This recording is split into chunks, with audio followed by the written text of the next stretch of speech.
السلام علیکم ورحمۃ اللہ وبرکاتہ۔ الحمد للہ وحدہ والصلاة والسلام على من لا نبی بعدہ وکفاہ سلام على عباده الذین اصطفى اما بعد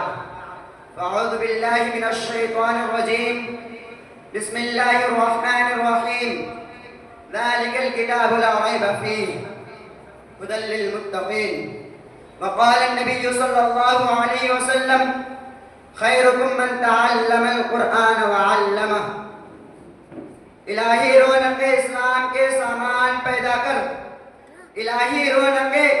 اسلام کے سامان پیدا کر، دلوں میں مومنوں کی الفت قرآن پیدا کر۔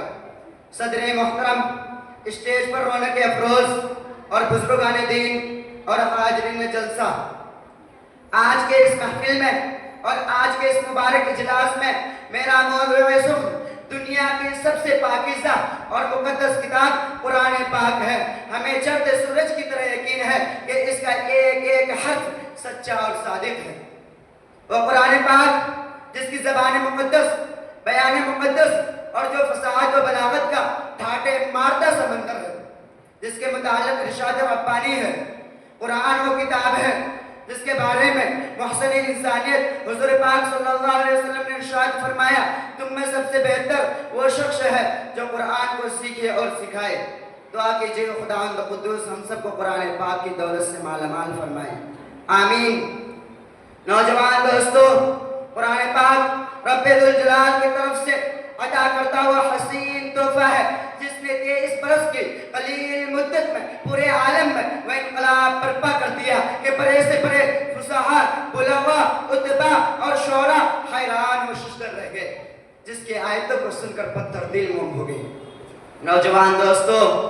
قرآن پاک رب ذوالجلال کی طرف سے عطا کرتا ہوا حسین تحفہ ہے۔ محترم بزرگ دوستو، قرآن آیات و رسول کے ساتھ کو اعزاز بخشا، قرآن آیات و بسمردہ قلوب کو تاثر بخشی۔ ہاں، قرآن آیات جنات اور شیاطینوں کو آسمان پر جانا بند ہوا۔ قرآن آیات جس کی برکت سے عزت اور عفات کے شامیاں گر گئے۔ قرآن آیات جس کی بدولت محبوب حقیقی کی رضا نصیب ہوتی ہے، وہ یہی قرآن ہے، یہی قرآن ہے جو سچائی اور امانتداری کا درس دیتا ہے، یہی قرآن ہے جس نے رسول کی رسالت کو اعزاز بخشا، یہی قرآن ہے جس کی بدولت عمر فاروق رضی اللہ تعالی عنہ کو ایمان نصیب ہوا، یہی وہ قرآن ہے جس کا عبادت کا حوالہ خود خالق کائنات نے فرمایا، یہی وہ قرآن ہے جس کی تلاوت میں دلوں کے واسطے فرحت و بشاشت کا سامان ہے، یہی وہ قرآن ہے جس نے ذہنی قوتوں کو جلا بخشا، یہی وہ قرآن ہے جس کی برکت سے جرجمن میں باہر پیدا ہوئی۔ محترم حضرات، آج کے اس نازک دور میں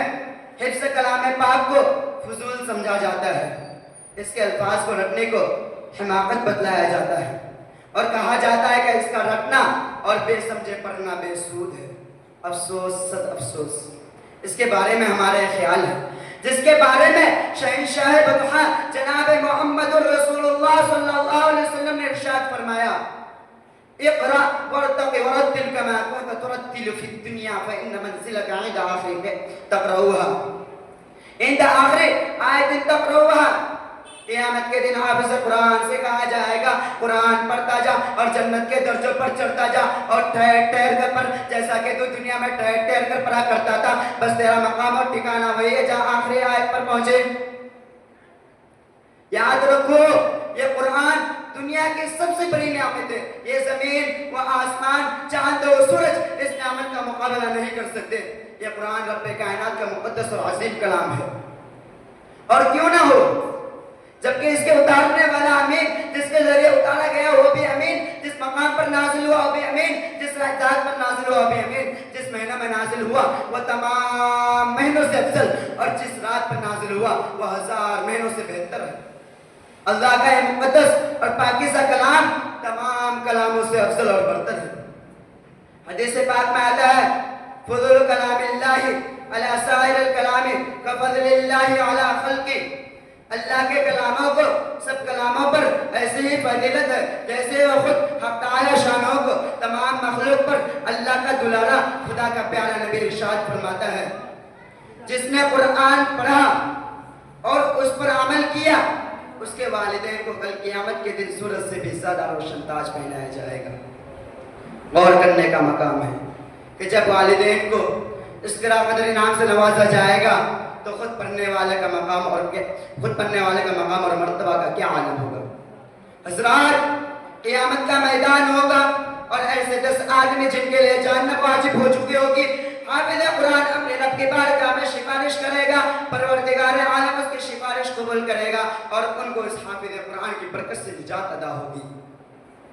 مسلمانوں، قرآن کریم وہ عظیم برکت اور سعادت ہے جو روح خداوندی ہے، معدن حیات ہے اور سرچشمہ زندگی ہے۔ وہ عرب قوم جو پشت سے مردہ چلی آ رہی تھی، دنیا جس کو ذلیل اور حقیر جانتی تھی، کوئی ان کو اونٹ کی میگنیوں میں کھیلنے والا سمجھتا، تو کوئی ان کو جوہل عرب کا خطاب دیتا، کوئی ان کو جاہلین مکہ کہتا۔ لیکن جب قرآن آیا تو جن کا نام جوہل عرب تھا صحابہ اکرام ہو گیا، اور جن کو نفرت سے یاد کیا جاتا تھا ان کو رضی اللہ عنہم ورضوا عنہ کا اعزاز ملا۔ جس زمانے کا نام جاہلیت تھا اس کا نام خیر القرون ہو گیا۔ وہ مردہ قوم جو کروٹ نہیں لے سکتی تھی، طاقت اور قوت سے ایسی لیس ہو گئی کہ قیصر و کسریٰ کا غرور خاک میں ملا دیا اور بڑی بڑی سلطنتوں اور حکومتوں کا تختہ الٹ دیا۔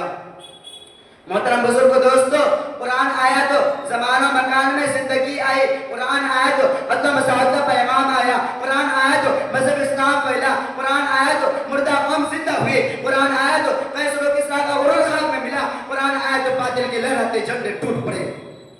قرآن آیا تو کفر و شرک دم توڑ گیا،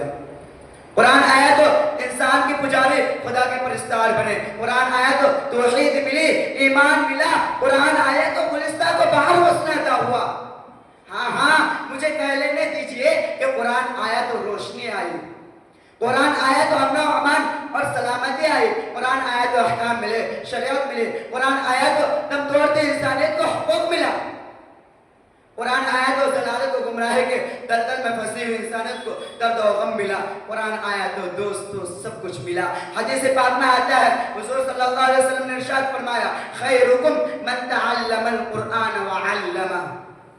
کہ تم میں سب سے بہتر وہ شخص ہے جو قرآن کو سیکھے اور سکھائے۔ دعا کیجئے خداوند قدوس ہم سب کو قرآن پاک کی دولت سے مالا مال فرمائے اور ہم سب کو قرآن سیکھنے اور سکھانے اور اس پر عمل کرنے کی توفیق نصیب فرمائے، آمین۔ وآخر دعوانا الحمدللہ رب العالمین۔